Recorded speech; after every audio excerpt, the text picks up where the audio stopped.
اور وہ وقت بھی یاد کرنے کے لائق ہے جب ابراہیم نے اپنے باپ آزر سے کہا تھا، تم کیا بتوں کو معبود بناتے ہو؟ میں دیکھتا ہوں کہ تم اور تمہاری قوم کھلی گمراہی میں ہو۔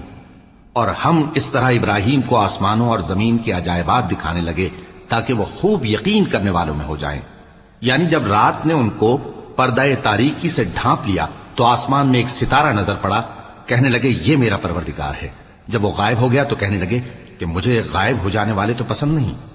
پھر جب چاند کو دیکھا کہ چمک رہا ہے تو کہنے لگے یہ میرا پروردگار ہے۔ لیکن جب وہ بھی چھپ گیا تو بول اٹھے کہ اگر میرا پروردگار مجھے سیدھا رستہ نہیں دکھائے گا تو میں ان لوگوں میں ہو جاؤں گا جو بھٹک رہے ہیں۔ پھر جب سورج کو دیکھا کہ جگمگا رہا ہے تو کہنے لگے میرا پروردگار یہ ہے، یہ سب سے بڑا ہے۔